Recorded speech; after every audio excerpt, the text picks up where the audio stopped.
नमस्कार दोस्तों, आपका स्वागत है हमारे चैनल टीचिंग एग्जाम ओवरलोड पे।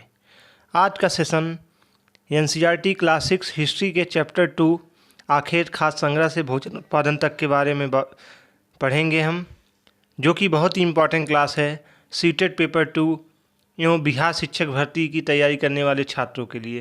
क्योंकि बिहार शिक्षक की भर्ती की जो भी तैयारी कर रहे हैं छात्र, सोशल साइंस में एनसीईआरटी 6 to 10 से ही प्रश्न पूछे जाते हैं। वहीं सीटेट पेपर 2 में भी 6 to 8 एनसीईआरटी क्लास 6, 7, 8 से ही प्रश्न बनते हैं। तो आज का सेशन स्टार्ट करने के पहले हमारे चैनल को लाइक एवं सब्सक्राइब कीजिए। चलिए आज का सेशन स्टार्ट करते हैं। आज का लेसन है आखेट खास संग्रह से भोजन उत्पादन तक। चलिए इसके जो मेन पॉइंट इसको मैंने हाईलाइट किया है वही हमें पढ़ना है।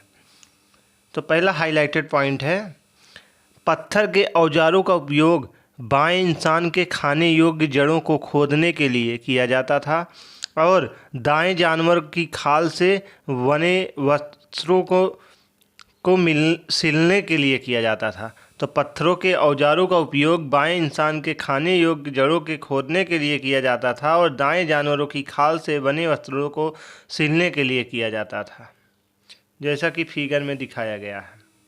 चलिए आगे बढ़ते हैं। अगला पॉइंट है भीमबेटका, आधुनिक मध्य प्रदेश। इस पुरास्थल पर गुफाएं व कंदराएं मिली हैं। लोग इन गुफाओं में इसलिए रहते थे क्योंकि यहाँ इन्हें बारिश, धूप और हवाओं में राहत मिलती थी। ये गुफाएं नर्मदा घाट के पास हैं। तो भीमबेटका, आधुनिक मध्य प्रदेश। इस पुरास्थल पर गुफाएं व कंदराएं मिली हैं। लोग इन गुफाओं में इसलिए रहते थे क्योंकि यहाँ इन्हें बारिश, धूप और हवाओं में राहत मिलती थी। ये गुफाएं नर्मदा नदी के तट के पास था या नर्मदा घाटी के पास था। चलिए आगे बढ़ते हैं। जिन गुफाओं में लोग रहते थे उनमें से कुछ की दीवारों पर चित्र मिले हैं। इनमें कुछ सुंदर उदाहरण मध्य प्रदेश और दक्षिणी उत्तर प्रदेश की गुफाओं से मिले चित्र हैं। इनमें जंगलों, जानवरों का बड़ी कुशलता से सजीव चित्रण किया गया है। तो जिन गुफाओं में लोग रहते थे उनमें से कुछ की दीवारें जो थी, दीवारों पर चित्र मिले हैं। उसमें से कुछ सुंदर उदाहरण मध्य प्रदेश तथा कुछ दक्षिणी उत्तर प्रदेश की गुफाओं से मिले चित्र हैं। इनमें जंगलों, जानवरों का बड़ी कुशलता के सजीव चित्रण किया गया है। चलिए आगे बढ़ते हैं। जैसा कि आप फिगर में देख रहे होंगे। चलिए अगला पॉइंट है पुरास्थल। पुरास्थल उस स्थान को कहते हैं जहां औजार, बर्तन व इमारतें जैसी वस्तुओं के अवशेष मिलते हैं। ऐसी वस्तुओं का निर्माण लोगों ने अपने काम के लिए किया था और बाद में वह उन्हें वहीं छोड़ गए। ये ज़मीन के ऊपर, अंदर, कभी कभी समुद्र और नदी के तल पर भी पाए जाते हैं। तो पुरास्थल जो हैं, हम उस स्थान को कहते हैं जहां औजार, बर्तन, इमारतों जैसी वस्तुओं के अवशेष मिलते हैं। ऐसी वस्तुओं का निर्माण लोगों ने अपने काम के लिए किया था और बाद में उन्हें ही छोड़ गए। वह ज़मीन के ऊपर, अंदर और कभी कभी समुद्र और नदी के तल में भी मिलते हैं। चलिए आगे बढ़ते हैं। आग की खोज। अगला टॉपिक है आग की खोज। कुरनूल गुफा ढूंढो, पृष्ठ 13 में। यहाँ राख के अवशेष मिले हैं। इसका मतलब यह है कि आरंभिक लोग आग जलाना सीख गए थे। आग का इस्तेमाल कई कार्यों के लिए किया गया होगा, जैसे कि प्रकाश के लिए, मांस भूनने के लिए और ख़तरनाक जानवरों को दूर आदि भगाने के लिए। तो कुरनूल गुफा ढूंढे, जो कि पृष्ठ 13 में दिखाया गया है। यहाँ राख के अवशेष मिले हैं। इसका मतलब यह है कि आरंभिक लोग आग जलाना सीख गए थे। आग का इस्तेमाल कई कार्यों के लिए किया जाता था, जैसे कि प्रकाश के लिए, मांस भूनने के लिए, जानवरों, खतरनाक जानवरों को भगाने के लिए। चलिए आगे बढ़ते हैं। नाम और तिथियां।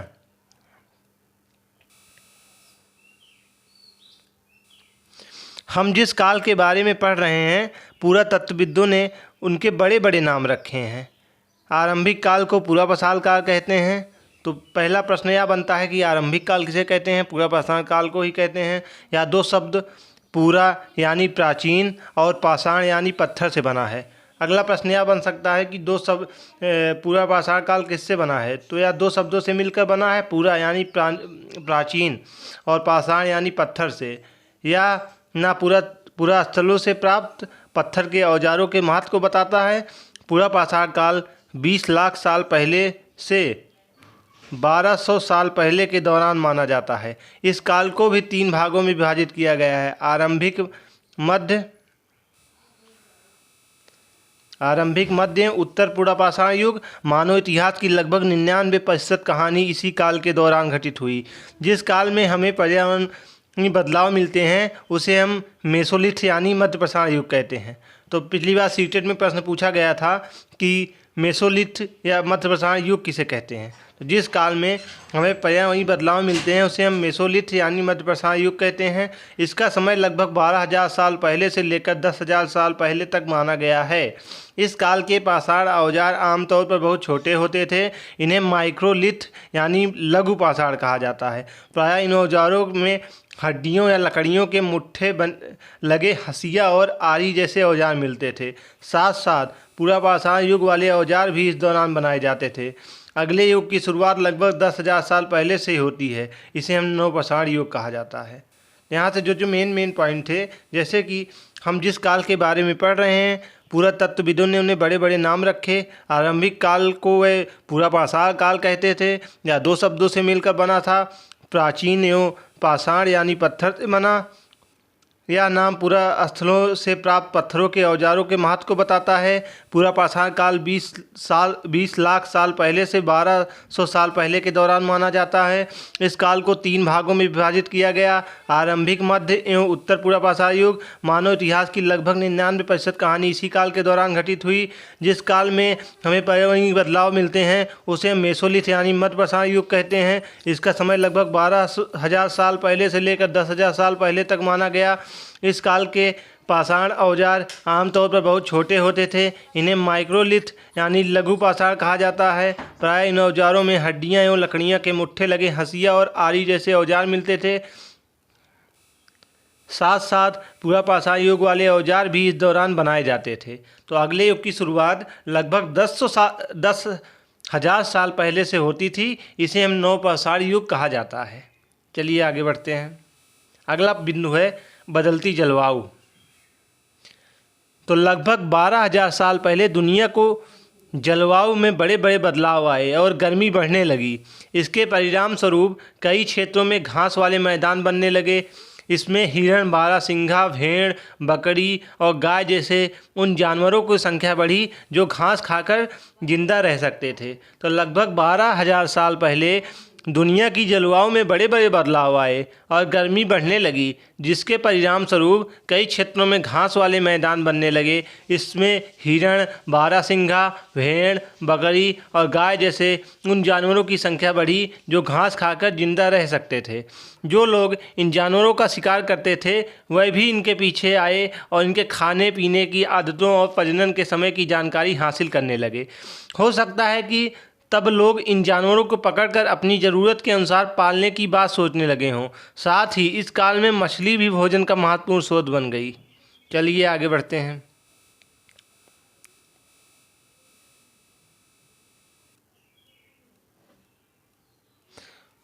बसने की प्रक्रिया। लोगों द्वारा पौधे उगाने और जानवरों की देखभाल करने को बसने की प्रक्रिया नाम दिया जाता है।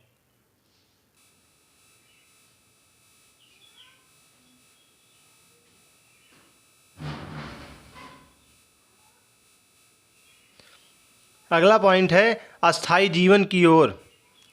पुरातत्वविदों ने को कुछ पुरास्थलों पर झोपड़ियों और घरों के निशान मिले थे, जैसे कि बुर्जहोम। वर्तमान कश्मीर के लोग गड्ढे के नीचे घर बनाते थे जिन्हें गर्तवास कहा जाता है। इनमें उतरने के लिए सीढ़ियाँ होती थी। इसमें उन्हें ठंड के मौसम में सुरक्षा मिलती होगी। पुरातत्वविदों को झोपड़ियों के अंदर और बाहर दोनों ही स्थानों पर आग जलाने की जगह मिलती थी। ऐसे लगता है कि लोग मौसम के अनुसार घर के अंदर या बाहर खाना पकाते होंगे। तो पुरातत्वविदों को कुछ पुरास्थलों पर झोपड़ियों और घरों के निशान मिले हैं, जैसा कि बुर्जहोम। वर्तमान कश्मीर के लोग गड्ढे के नीचे घर बनाते हैं जिन्हें हम गर्तवास कहते थे। इसमें उतरने के लिए सीढ़ियाँ होती थी। इसमें उन्हें ठंड के मौसम में सुरक्षा मिलती होगी। पुरातत्वों के झोपड़ियों के अंदर और बाहर दोनों ही स्थानों पर आग जलाने की जगहें मिली होंगी। ऐसा लगता है कि लोग मौसम के अनुसार घर के अंदर या बाहर दोनों जगह खाना पकाते होंगे। चलिए आगे बढ़ते हैं। अगला पॉइंट है, बहुत सारी जगहों के पत्थर के औजार भी मिले हैं। इनमें से कई ऐसे हैं जो पूरा पाषाण युगीन उपकरणों से भिन्न हैं, इसलिए इन्हें नवपाषाण युग का माना जाता है। इनमें वह औजार भी हैं जिनकी धार को और अधिक पैना करने के लिए उन पर पालिश चढ़ाई जाती थी। ओखली और मूसल का प्रयोग अनाज तथा वनस्पतियों से प्राप्त वन्य चीज़ों को पीसने के लिए किया जाता है। आज हजारों साल बाद भी ओखली और मूसल का प्रयोग अनाज पीसने के लिए किया जाता है। उसी तरह प्राचीन प्रस्तर युगीन औजारों का निर्माण और प्रयोग लगातार होता रहा है। कुछ औजार हड्डियों से भी बनाए जाते थे। चलिए आगे बढ़ते हैं। जैसा कि फिगर में दिखाया गया है, नवपाषाण युग के कुछ उपकरण के बारे में दिखाया गया है फिगर में। नवपाषाण युग के पुरास्थलों में कई प्रकार की मिट्टी के बर्तन मिले हैं। कभी कभी इन पर अलंकरण भी किया जाता था। बर्तनों का उपयोग चीज़ों को रखने के लिए किया जाता था। धीरे धीरे लोग बर्तनों का प्रयोग खाना बनाने के लिए भी करने लगे। चावल, गेहूं और दलहन जैसे अनाज अब आहार का महत्वपूर्ण हिस्सा बन गए थे। इसके साथ साथ जब लोग कपड़े भी बुनने लगे थे, तो नवपाषाण युग के पुरास्थलों से कई प्रकार के मिट्टी के बर्तन मिले हैं। कभी कभी इन पर अलंकरण भी किया जाता है। बर्तनों का उपयोग चीज़ों को रखने के लिए किया जाता था। धीरे धीरे लोग बर्तनों का उपयोग खाना बनाने के लिए भी करने लगे। चावल, गेहूं और दलहन जैसे अनाज अब आहार का महत्वपूर्ण हिस्सा बन गए हैं। इसके साथ साथ जब लोग कपड़े भी बुनने लगे थे, जैसा कि फिगर में दिखाया गया है मिट्टी के बर्तन के बारे में। चलिए बात करते हैं मेहरगढ़ में जीवन या मृत्यु के बारे में। मेहरगढ़ ढूंढो। अब ईरान जाने वाले सबसे महत्वपूर्ण रास्ते बोलन दर्रे के पास एक हरा भरा समतल स्थान है। मेहरगढ़ संभवतः वह स्थान है जहाँ के स्त्री पुरुषों ने इस इलाके में सबसे पहले जौ, गेहूँ उगाना और भेड़ बकरी पालना सीखा। तो मेहरगढ़ या ईरान जाने वाले सबसे महत्वपूर्ण रास्ते बोलन दर्रे के पास एक हरा भरा समतल स्थान है।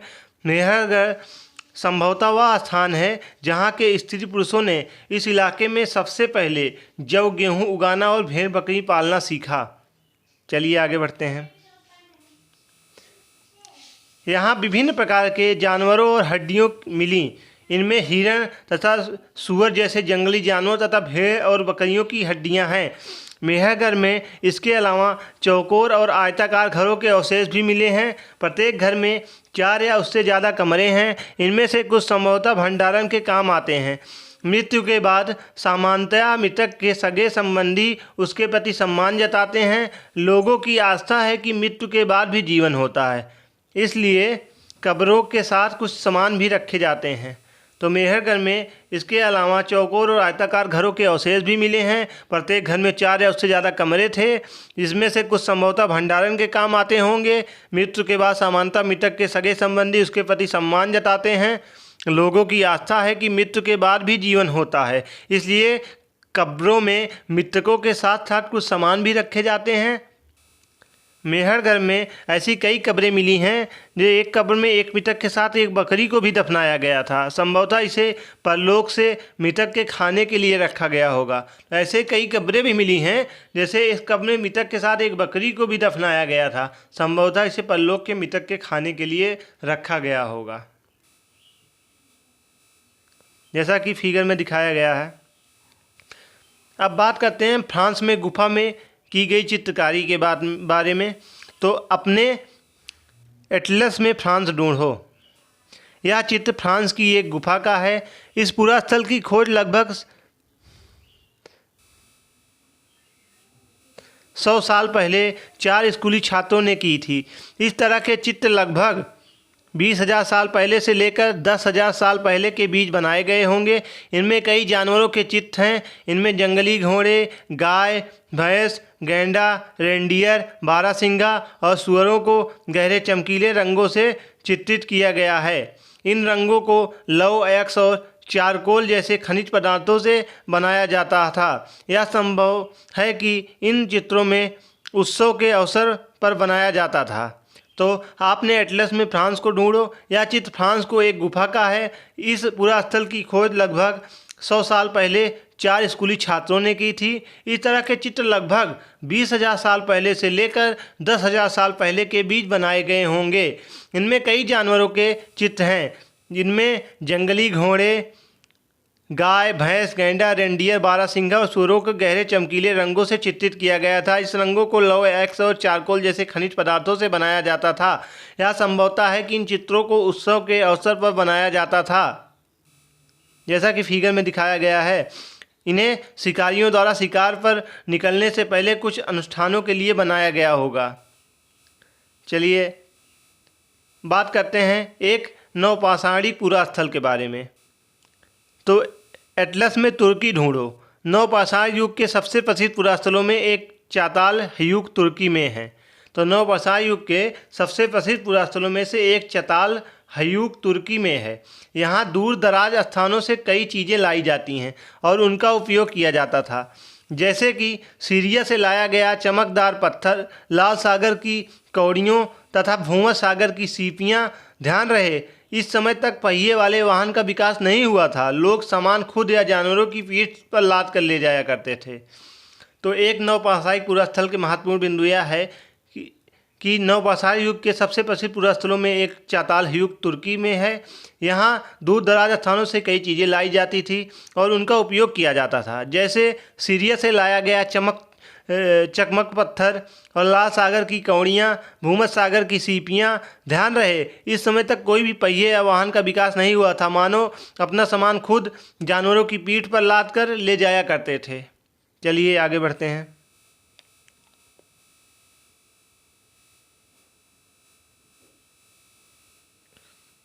नवपाषाण युग 12,000 से 10,000 साल पहले के बीच था। बसने की प्रक्रिया आरंभ लगभग 12,000 साल पहले हुई थी। नवपाषाण युग का आरंभ 10,000 साल पहले। मेहरगढ़ में बस्ती का आरंभ लगभग 8,000 साल पहले। तो आज का सेशन यहीं पे समाप्त होता है।